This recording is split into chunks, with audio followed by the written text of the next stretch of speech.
미국 미시건주 디트로이트의 한 슬럼가 고아 출신 노숙인 소년이 한국인이 운영하는 가게에서 음식을 훔치고 있는데요. 그는 이런 슬럼가에 아무런 방범장치도 해놓지 않는 한국인 주인 아저씨를 비웃으며 음식을 훔치다가 이 한국인 아저씨의 비밀을 알아채고 그만 주저앉아 오열하고 맙니다. 그렇다면 이들에게는 대체 무슨 일이 있었던 것인지 자세한 내용 살펴보도록 하겠습니다. 미국인의 사연입니다. 저는 디트로이트의 슬럼가 출신 에이든이라고 합니다. 저는 태어나자마자 부모에게 버림받았는데요. 솔직히 저는 제 처지가 딱히 불쌍하다고 생각한 적은 없습니다. 왜냐하면 이곳에는 저처럼 책임감 없는 부모를 만나 고아가 된 친구들이 굉장히 많아서 저는 딱히 특별할 것도 없기 때문이죠. 문제는 부모도 없고 제대로 된 교육도 못 받은 저희가 할 수 있는 건 범죄밖에 없었다는 것이죠. 저는 노숙자 텐트촌에서 살 때 늘 음식을 훔치러 다녔는데 저는 주변의 음식을 돈 주고 사 먹거나 일하는 사람이 단 한 명도 없는 환경에 처해 있다 보니 자연스레 음식은 훔쳐서 구하는 거라고 배우게 되었죠. 아무도 제게 신경 써주지 않았고 따라서 제게 음식은 생존의 문제였습니다. 불행인지 다행인지 저는 물건을 훔치는데 특화되어 있었고 잘 걸리지도 않았습니다. 하지만 디트로이트의 날이 갈수록 악화되는 치안 탓에 상점들의 보안이 철저해져서 점점 도둑질이 쉽지 않게 되어버렸습니다. 생필품들은 전부 자물쇠가 걸리게 돼서 물건을 구매할 때만 꺼낼 수 있다거나 애초에 가게 입구를 통유리나 쇠철창으로 막아버려서 원하는 물건을 주인이 가져다주는 구조로 바뀌어버린다거나 해서 점점 음식을 구하기가 어려워졌죠. 그러다 보니 단 한 번을 걸리지 않던 저였지만 점점 도둑질이 적발되기 시작했고 주인에게 뼈가 함몰될 정도로 맞거나 경찰에 신고를 당해서 소년원도 몇 번 가게 되었습니다. 이처럼 제 인생은 정말 형편없었고 그날도 음식을 구해서 정처 없이 떠돌다 한 번은 제가 사는 노숙자 텐트촌과 꽤 멀리 떨어진 곳까지 오게 되었습니다. 그리고 정말 어처구니 없는 상점을 보게 되었죠. 그곳은 어떤 동양인이 운영하는 가게였는데 가게에 코리아라고 적혀 있는 걸로 봐서 한국인이 운영하는 가게 같았습니다.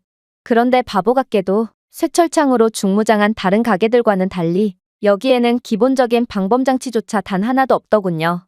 이런 가게쯤이야 휘파람을 불면서도 모든 음식을 털어갈 자신이 있었고 그렇게 이틀째 굶어서 허기졌던 저는 빵 몇 개를 훔쳐서 달아났습니다. 바보 같은 한국인 주인 아저씨는 이런 저를 전혀 눈치채지 못한 것 같았고 저는 이런 어처구니 없는 가게를 알게 된 이상 이제 굶주리는 일은 없을 거라는 생각에 굉장히 신이 났습니다.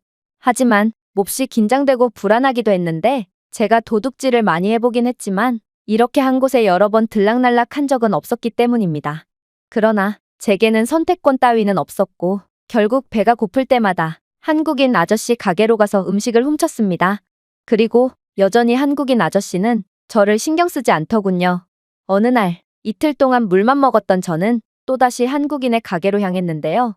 그런데 입구에는 못 보던 바구니 하나가 생겼고 거기에는 음식이 한가득 담겨 있더군요. 그리고 그동안 저를 신경조차 안 쓰던 한국인 아저씨가 제게 말을 걸었습니다. 배가 고프니? 이 한국인 아저씨의 모든 것을 알고 있는 것 같은 눈빛에 저는 몹시 겁이 났고 도망가고 싶었지만 저는 떨리는 목소리로 가까스로 대답했습니다. 네, 이틀 동안 굶었어요.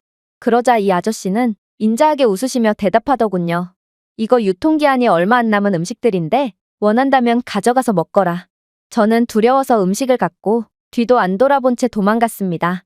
그 후로 저는 무서워져서 그 가게에 다시는 안 가기로 했는데 다른 가게들의 삼엄한 경비 때문에 음식을 구하지 못해서 며칠을 굶다가 어쩔 수 없이 다시 한국인의 가게에 방문하게 되었습니다.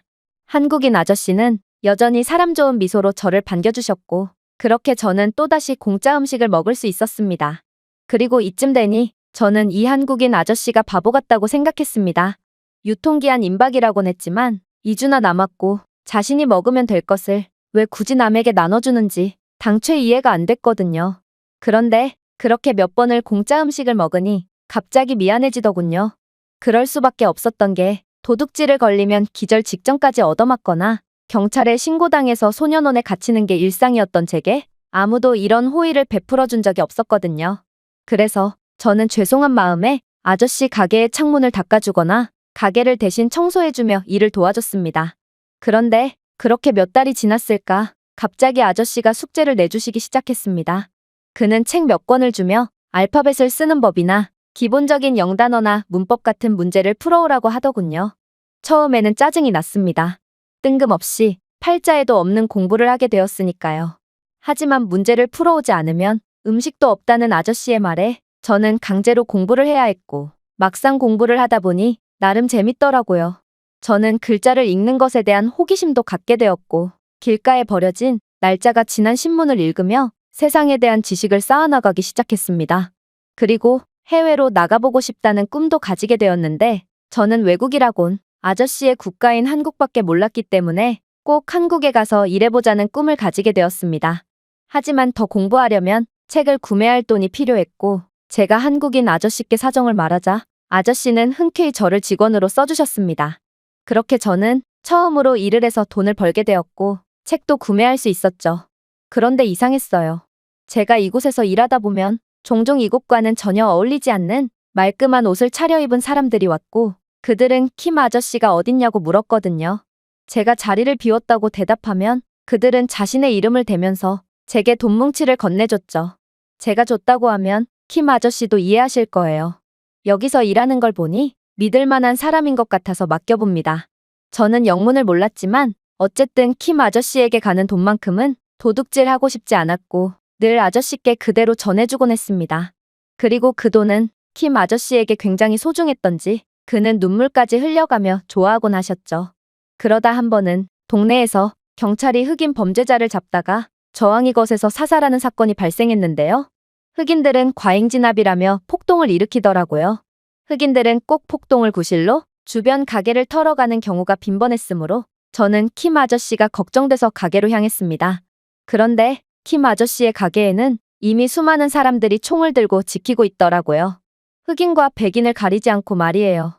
그리고 폭동을 일으키는 흑인들도 딱히 킴 아저씨의 가게는 건들지 않았습니다. 저는 이러한 상황이 믿기지 않았습니다. 옆 가게는 털어가는데 왜 킴 아저씨 가게만 가만 놔두는 것이며 이 사람들은 어째서 위험을 감수하고도 킴 아저씨 가게를 지키는 것인지 전혀 몰랐거든요. 어쨌든 그렇게 대규모 폭동에도 킴 아저씨 가게는 전혀 피해를 보지 않았습니다. 그리고 2년 뒤 저는 한국어 공부에 재미가 붙어서 열심히 공부를 하고 있던 차에 킴 아저씨께 좋은 정보를 듣게 되었는데요. 정부가 진행하는 한국과 미국 간의 홈스테이 프로그램이 있는데 저보고 지원해보지 않겠냐는 것이었죠. 저는 별로 기대하지 않았지만 아저씨의 말대로 일단 지원해봤고 운 좋게도 선발이 돼서 제 꿈이었던 한국으로 갈 수 있게 되었습니다. 알파벳조차 제대로 몰랐던 제가 킴 아저씨 덕분에 한국까지 가게 된 것이죠. 그렇게 저는 무료로 한국으로 가게 되었고 디트로이트와는 달리 엄청나게 안전하고 깨끗한 한국의 모습에 감탄하며 하루하루를 소중히 보냈습니다. 그리고 한국 문화가 서툰 저를 마치 자신의 일처럼 도와주는 한국인들의 도움 덕분에 저는 한국에서 쉽게 적응할 수 있었죠. 저는 몇 년간 한국에서 지내면서 일자리까지 구할 수 있었고 한국의 체계적인 시스템을 배우며 식품 유통 사업가로 성장할 수 있었습니다. 한국에서 소중한 친구이자 동업가인 민철도 만나게 되면서 저는 아직 많은 돈을 벌지는 못하지만 미국으로 식품 납품 사업을 할 수 있을 정도로 자리를 잡게 되었죠. 지금도 많이 부족한 저지만 이건 불과 몇 년 전까지만 해도 노숙자 생활을 전전했던 제 모습을 고려한다면 정말 엄청난 발전이었습니다. 그리고 킴 아저씨가 아니었다면 저는 물건을 훔치다가 총에 맞아 죽거나 성인이 되어서도 남의 물건에 손대다가 교도소에 수감되는 처지였을 거라는 생각을 하니 킴 아저씨께 너무나도 감사해졌죠. 그래서 저는 비행기 값을 모아 5년 만에 킴 아저씨가 운영하는 가게로 향했습니다. 그런데 가게는 그대로인데 그곳에는 킴 아저씨가 없더군요. 킴 아저씨네 가게에서 일했을 때에 어렸던 저와 동년배로 보이는 몹시 어려 보이는 동양인 한 명만이 그 자리를 지키고 있었거든요. 저는 그에게 킴 아저씨가 어디 있냐고 물었습니다. 그러자 그는 슬픈 표정을 지으며 대답하더군요. 아빠는 없어요. 1년 전에 돌아가셨거든요. 아저씨의 아들로 보이는 그는 말을 이어나갔는데 킴 아저씨는 1년 전 근처 가게에서 난 불길 속에서 사람들을 구출하다가 그대로 숨을 거둔 모양이었습니다. 슬럼가라서 구조대 출동이 너무 더뎠기 때문에 벌어진 비극이었죠. 그리고 저는 그에게서 킴 아저씨에 대한 이야기를 전부 들을 수 있었는데요. 알고 보니 킴 아저씨는 어렸을 적 한국에서 자랐고 너무나도 가난해서 생존을 위해 음식을 훔친 적이 있다고 했습니다. 하지만 도둑질을 걸려서 엄청나게 혼나면서도 그의 가난한 사정을 한 한국인 어른들은 오히려 음식을 나눠주곤 했다고 하는데요. 그렇게 살다가 너무나도 가난해서 도저히 한국에서 살 수 없어서 홀어머니를 따라서 미국으로 이주해 온 것이라고 했습니다.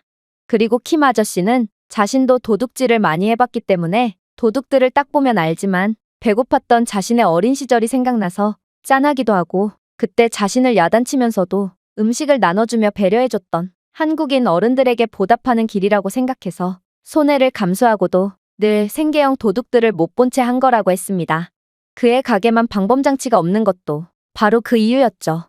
또한 알고 보니 흑인 폭동 때 킴 아저씨의 가게를 지켜준 사람들도 저처럼 킴 아저씨께 은혜를 받은 사람들이었는데요.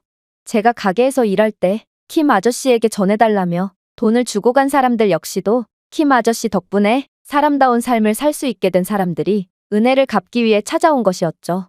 킴 아저씨는 동네에서 무척이나 유명했고 제가 살던 노숙자 텐트촌에서 아저씨 가게까지의 거리는 꽤나 멀기 때문에 저는 미처 눈치채지 못했던 것입니다. 저는 킴 아저씨의 깊은 뜻을 이해했고 그 다운 최후를 맞이한 킴 아저씨께 여러 감정이 들어서 저도 모르게 눈물을 흘렸습니다. 그래서 그때 말끔하게 차려입은 사람들이 그랬던 것처럼 킴 아저씨의 아들에게 돈을 건넸죠. 이거 킴 아저씨께 드리는 돈이에요. 저는 에이든이고 제 이름을 들으면 킴 아저씨도 분명히 기뻐하실 거예요.